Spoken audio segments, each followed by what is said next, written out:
ৰাজ্যৰ আৰক্ষী প্ৰশাসনত অব্যাহত বিষয়াৰ লুণ্ঠনৰাজ। সেই কথা স্বীকাৰ কৰি খোদ মুখ্যমন্ত্ৰীৰ হুংকাৰ। 10 দিনৰ ভিতৰতে গ্ৰেপ্তাৰ কৰা হ'ব সেই বিষয়াক। হয়, মাথো 10টা দিন। দুৰ্নীতিগ্ৰস্ত বিষয়াৰ বিৰুদ্ধে 10 দিনৰ সময়সীমা বান্ধি দিলে মুখ্যমন্ত্ৰীয়ে। দেওবাৰে গুৱাহাটীৰ শ্ৰীমন্ত শংকৰদেৱ কলাক্ষেত্ৰত অনুষ্ঠিত নিযুক্তি পত্ৰ প্ৰদান অনুষ্ঠানত মুখ্যমন্ত্ৰীয়ে মুকলিকৈ ক'লে, ড্ৰাইভাৰ PSৰ জিপেৰ জৰিয়তে এজন বিষয়াই ধনৰ লেনদেন কৰি আছে। CM ভিজিলেন্সৰ নজৰত আছে বিষয়াজন। 10 দিনৰ ভিতৰত বিষয়াজনক গ্ৰেপ্তাৰ কৰা হ'ব।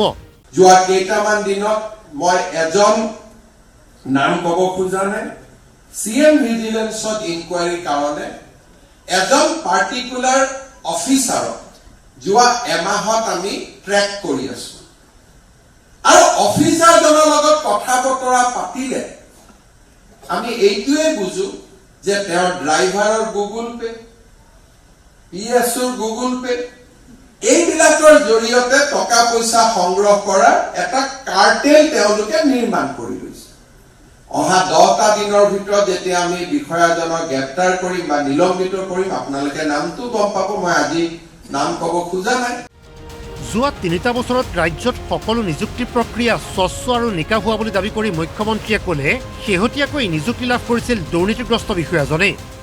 And he is a product of transparent system. এইটো নহয় যে তেওঁ বহুত দিন আগত চাকৰি পোৱা, যোৱা 3.5 বছৰত চাকৰি পোৱা। সেয়েহে আজিৰ দিনটো আমি সংকল্পবদ্ধ হোৱাৰ দিন যে আমি সুশাসনৰ আনটো স্তম্ভ আমি নিৰ্মাণ কৰিম। ছিংগাপুৰ আৰক্ষীৰ দায়িত্ব আৰু কৰ্তব্যৰ প্ৰসংগ টানি আনি অসম আৰক্ষীকো সতৰ্ক কৰি দিলে মুখ্যমন্ত্ৰীয়ে। ছিংগাপুৰৰ পুলিচ কেমেৰাৰ ওচৰত বহি থাকে, কিন্তু আমাৰ পুলিচ কেমেৰাৰ আগত বহি নাথাকে। আমাৰ পুলিচে ট্ৰাক ড্ৰাইভাৰৰ লগত হাতখন ভৰাই কথা পাতি ভাল পায়। তেনেকৈ কথা নাপাতিলে তেওঁলোকৰ অতৃপ্ত আত্মাই শান্তি নাপায়। ছিংগাপুৰত পুলিচ কোনেও দেখা নাপায়, কিন্তু চবতে পুলিচ আছে, কাৰণ প্ৰত্যেকটো পুলিচ কেমেৰাৰ সন্মুখত বহি থাকে। আমাৰ ইয়াতো কেমেৰা আছে, এনেকুৱা নহয় যে আমাৰ গুৱাহাটীত কেমেৰা নাই। I think now we have CCTV more than 500 places. কিন্তু আমাৰ পুলিচৰ কেমেৰাৰ ওচৰত গৈ বহাৰ অভ্যাসটো কম থাকিব, কাৰণ তেওঁলোকে যদি ফিজিকেলি ট্ৰাক এখন ৰখাব নোৱাৰে, তেতিয়ালৈকে তেওঁলোকৰ অতৃপ্ত আত্মাই কেতিয়াও শান্তি পাব নোৱাৰিব। কেমেৰাৰ ওপৰত নিৰ্ভৰশীল নহয়, কাৰণ কেমেৰাত আপুনি ইলেক্ট্ৰনিকেলি পঠাব লাগিব ফাইলটো, কিন্তু ফিল্ডত গ'লে হাতেদি ট্ৰাকখন ধৰি ড্ৰাইভাৰজনৰ লগত মনৰ সুখ দুখৰ কথা পাতিব লাগিব। তাৰমানে we have systems, we have technology, but we do not want to deploy technology. এই অনুষ্ঠানত APSCত উত্তীৰ্ণসকলকে ধৰি মুঠ 13টা বিভাগত 564জন প্ৰাৰ্থীক প্ৰদান কৰা হয় নিযুক্তি পত্ৰ। ক্ৰীড়াবিদ জয়ন্ত তালুকদাৰক প্ৰদান কৰা হয় অসম আৰক্ষীৰ উপ আৰক্ষী অধীক্ষকৰ নিযুক্তি।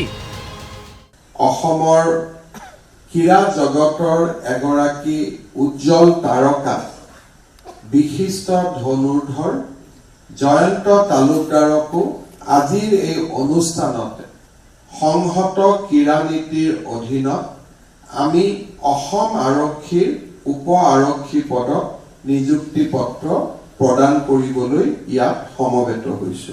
43 গৰাকী আসাম চিভিল সাৰ্ভিস, 35 গৰাকী আসাম পুলিচ সাৰ্ভিস, কৰ অধীক্ষক পদত 1 গৰাকী, অসম বিত্ত সেৱা 13 গৰাকী, কৰ পৰিদৰ্শক ৰূপে 4 গৰাকী, সহকাৰী গাণনিক বিষয়া পদত 78 গৰাকী, আবকাৰী অধীক্ষক ৰূপে 1 গৰাকী। এইবাৰৰ পৰা ভাল নম্বৰ লাভ কৰা প্ৰাৰ্থীক ৰাজ্যৰ আটাইতকৈ পিছপৰা অঞ্চলত নিযুক্তি দিয়া হ'ব, ঘোষণা মুখ্যমন্ত্ৰীৰ। আমিও চেষ্টা কৰিম আপোনালোকক যাতে আটাইতকৈ অসমৰ বেয়াৰ পৰা বেয়াকৈ জাগাখনত আপোনালোকক আমি পোষ্টিং কৰিব পাৰো, যাতে আপোনালোকে শিকিব পাৰে, ইউ কেন কন্ট্ৰিবিউট মিনিংফুলি। কাৰণ যিকেইজনে ভাল ৰিজাল্ট কৰিছে তেওঁলোকক আটাইতকৈ বেয়া জেগাত পঠাব লাগে, কাৰণ তেতিয়া তেওঁলোকে ৰাইজৰ দুখ বেদনা বুজি পাব। And যেতিয়া they will become DC, they will become SP, they will be able to meaningfully contribute to the life of our people. সেইকাৰণে মোৰ চিন্তাধাৰা অলপ বেলেগতকৈ বেলেগ। কেতিয়াবা কেতিয়াবা মোক কয়ো যে আপুনি উল্টা কথা কৈ থাকে, মই ভাবো that is the way we should be. বিকশিত দেশ গঢ়িবলৈ চাকৰি পোৱাসকলক আহ্বান জনাই মুখ্যমন্ত্ৰীৰ অনুৰোধ নিজৰ কাৰ্যালয়ত যাতে ভগৱানৰ ফটো নাৰাখিলেও পিতৃ মাতৃৰ ফটো ৰাখে। Bureau' report, DY65।